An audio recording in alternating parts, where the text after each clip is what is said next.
was at a Flying J at Denver, Colorado. That place is always a zoo. Now, I reserved a parking spot earlier in the day because I knew there would not be a parking spot, even by the time I got there, which was around, I want to say 4 o'clock.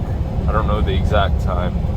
I got there, and let me tell you, it was just one bad experience after the other, beginning with the fuel pumps, and I think you all know where that's going. So I'm not one to complain, but I am one to come to you. If I have a problem, I'll come straight to you out there, whether you're at the fuel pump or whether you're at in your truck or anything.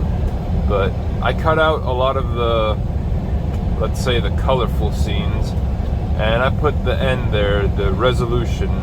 Now, at the end here, this is when everything was resolved. They had someone move, and I was about to move my truck into that spot.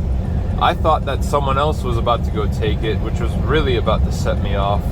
So this is me when I'm right on the edge of exploding and, you know, trying to remain professional. But I was really set off. You know, I wasted over an hour by the time I came into Flying J, and I did not even fuel. I wasn't there to fuel or do anything, but just dealing with the whole process, even though I reserved a parking space, even though I got there at a relatively early time, considering it's a reserved parking spot. So a lot of people weren't paying for their parking spots, and they were just parked there lollygagging, or who knows what they were doing. But it's a long story, but we got it sorted out, and I'm going to show you a clip right now, and then afterwards it'll be a little bit lighter tone.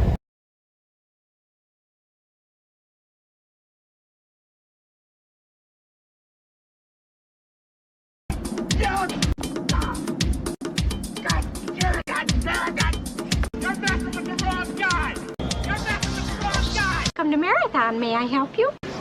Yes. How may I help you? You can start by wiping that. 1 hour later. This guy doesn't have a receipt. I'm about to whoop his ass. Kick his ass, Seabass! You better not go in there, bud. You better not go in there, bud. So we're gonna do this. So that just works out beautifully.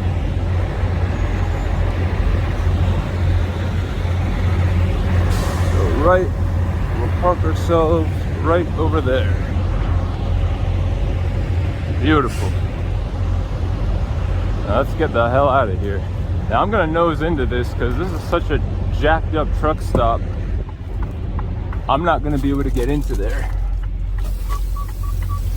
So we'll see how this works.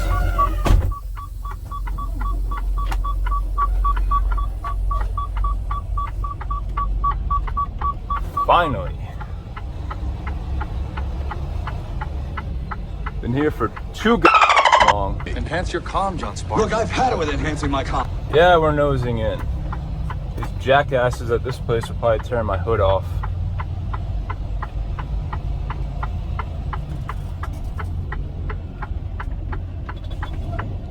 Anyone got a problem with this can kiss my ass.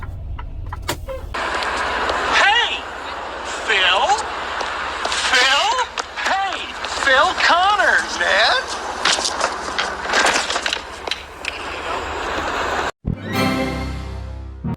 So this place has turned into a zoo this morning. Okay, hey brother, hey, how do you like Prime? Huh? How do you like Prime? I like them. Yeah? Yeah, I like them. How long you been with them for? A little over 2 years. Okay, would you recommend it to a new driver if someone's getting started Yeah, up? yeah. I'm a trainer. You're a trainer, Yeah. okay. How much would a new guy make per year? You know, I have some viewers watching. When I was running a lightweight by myself, I was averaging about 1,000 a week. Okay, that's not bad for a But training that's a lightweight, company. not a condo. Okay. Condo, you're about 800-900 Okay, a week average. and this is, so the lightweight ones are the Yeah, ones this with is the the mid-roof? condo. Okay, The lightweight is the shorter one. okay.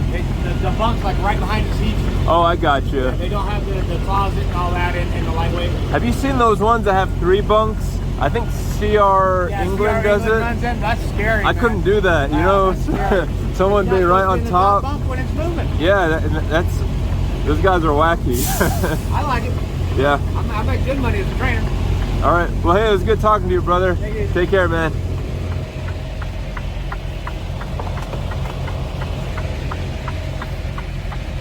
I usually like to ask these guys. Now, 1,000 a week, that's not very good for a rookie. I was making more than that, and I started in 2015, so with a mega carrier. So it's that guy slowing everyone down. You gotta be kidding me. That guy, that guy must be going 45 or 50 miles an hour. What in the world is this? Come on. Come on, buddy. What are you doing? Oh my God, you're going on a Sunday drive on a Friday evening. Oh my God, man. See, guys like that cause accidents. He caused a real cluster back there with people slamming their brakes. So that guy is just, that should be illegal what he's doing right now. The speed limit is damn near 80 miles an hour here. He's going about 40 or 45 miles an hour. That should be a crime.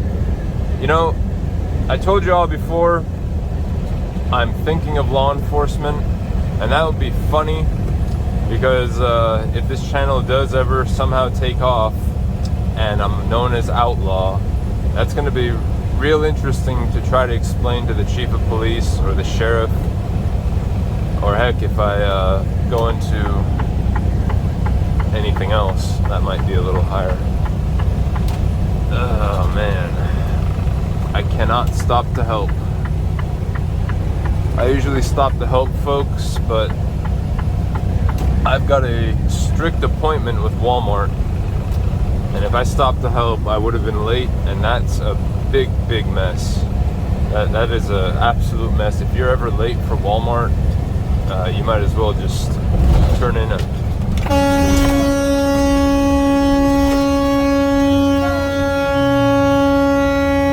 stupid.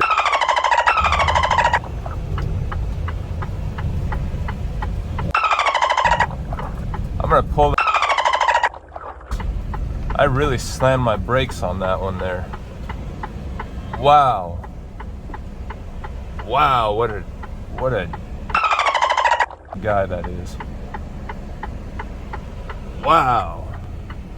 I'm gonna go do a little check of my truck here. This is a really bad place to stop. I'm gonna go confront that guy here, see what the heck he was thinking. 1 minute, 37 seconds later. So this guy right over here, this guy right here. You're very close to hitting me. Do you kiss your mother with that mouth? Okay, so he was too much of a chicken shit. In fact, it's probably best that I didn't get out because I was about to give him a mouthful. I would have taken this video camera off, of course. That would not have been a professional conversation. But that guy damn near affected my life. Damn near killed himself. When you've got a truck that's loaded up like this, it will crush that truck like a tin can, like a soda can.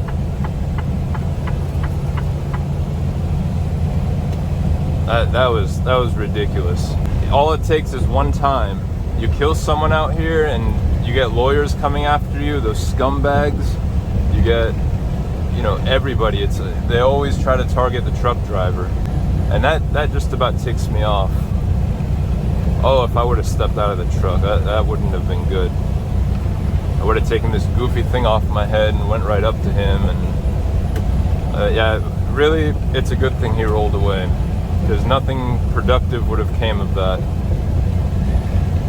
That damn moron. I need to look at this footage and just get a good look at his face and his license and just put him out there on blast, because that guy's a moron.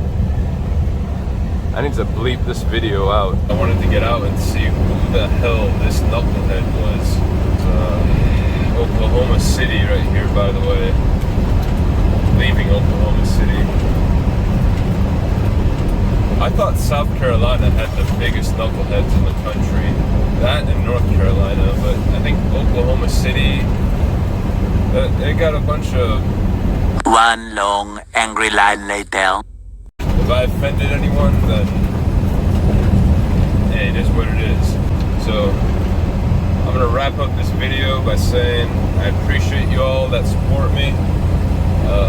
I guess this video here ended up a little bit more spicy than I thought it would. That's spicy!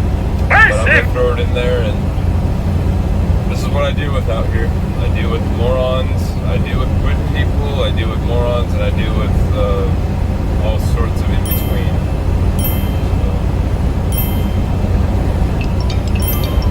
So, the only thing these people are missing, these people that are screwing up out here, the only thing they're missing is that colorful jumpsuit and that red nose and the wacky green hair or red hair or whatever. That's the only thing they're missing. You know, if they put that on, then hey, at least if they do that, I can say, man, that guy's a clown, or that girl is a clown. You know, just dress for the part if you're gonna do it. That way I'll know what you're up to out here. If all these people would dress up appropriately, I'll be able to differentiate who the clowns are and who the good drivers are. Anyway, I'll catch you guys later.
I wonder who that is. He didn't wave. Come on, man. So what do you do in a case like this? When there is a road closure up ahead, there were no signs to warn you about it. First thing is you pull over, you look in the maps. You know, if this was a car, it would be very simple to do. You just make a U-turn and head right down the road back to where you came from. But with the 18-wheeler, if you go into the wrong street, you can't turn around.